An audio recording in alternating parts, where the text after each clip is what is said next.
One of the most brutal wars of the 21st century just entered a new chapter. A dictator has been deposed, a shattered nation is struggling to rebuild. It's a story the world has barely begun to understand. For 13 years, Syria has been at the centre of a geopolitical firestorm, and now everything has changed. That's what I've been researching and trying to make sense of this week.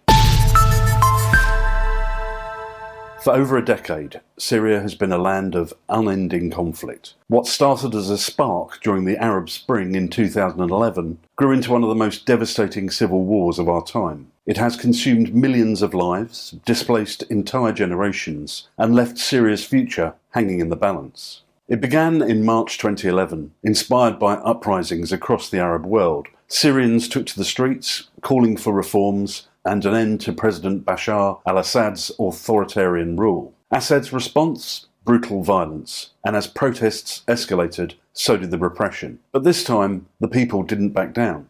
As more blood was spilled, members of Assad's army began to defect. They joined the uprising, forming the Free Syrian Army. What began as a peaceful call for justice spiraled into a full-blown civil war. Syria became a proxy battlefield, with foreign powers vying for influence. On one side stood Assad's regime, supported by Iran and Russia, whose money, weapons and soldiers kept him in power. On the other side, opposition forces were backed by Gulf states, Turkey and at times the United States. But these alliances were far from simple, and then things got even more complicated.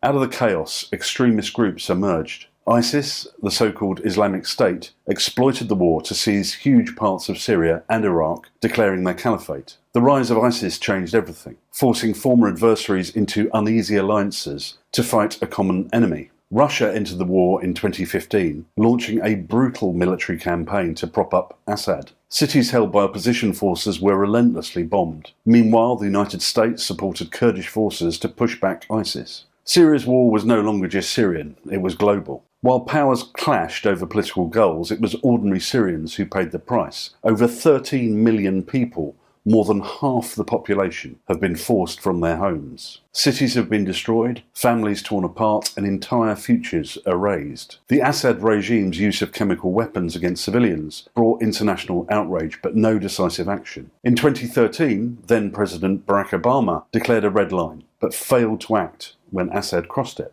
10 days ago, the world watched in horror as men, women, and children were massacred in Syria in the worst chemical weapons attack of the 21st century.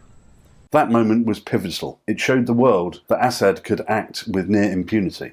While Western powers hesitated, Assad's allies capitalized. Iran sent ground forces, including Hezbollah fighters. Russia brought air power and political leverage. Their combined support allowed Assad to survive, even as his regime became increasingly fragile. But the opposition had its own challenges. Factions split apart, divided by ideology, strategy, and foreign backers. Extremist elements like al-Nusra Front, once affiliated with al-Qaeda, undermined the broader opposition movement and alienated international support. And then, in late 2024, something extraordinary happened. Bashar al-Assad, once untouchable, was deposed. Iran and Russia, weary of his games and the endless cost of keeping him in power, finally withdrew their support. In a matter of days, Assad's regime crumbled. Statues of Assad came crashing down, echoing scenes we've seen before. Saddam Hussein in Iraq, Gaddafi in Libya. But as history teaches us, the fall of a dictator doesn't always mean peace. One man now dominates Syria's uncertain future, Abu Mohammed al-Jilani, the leader of Hay'at Tahrir al-Sham, HTS as it's commonly known. Once a key figure in jihadist circles, Jilani has rebranded himself as a pragmatic nationalist. His group, HTS, controls much of northern Syria and has established a functional government in Idlib. Idlib, in northwestern Syria, along the Turkish border, is home to over 3 million people, many displaced from other parts of the country. It became the last stronghold of opposition forces, hosting a mix of rebels, jihadist groups, and civilians. Its proximity to Turkey makes it a strategic hub for trade, aid, and military activity. The fall of Assad has sent shockwaves across the Middle East, Regional powers like Turkey, Iran and Saudi Arabia are recalibrating their positions. Western countries face the dilemma of engaging with HTS, a group still labelled as a terrorist organisation, or risking further instability. For millions of Syrians, the hope is simple: to rebuild, to find some semblance of normalcy after 13 years of unimaginable loss. But peace will not come easily. Navigating Syria's future will mean addressing old wounds, new divisions, and a fractured geopolitical landscape.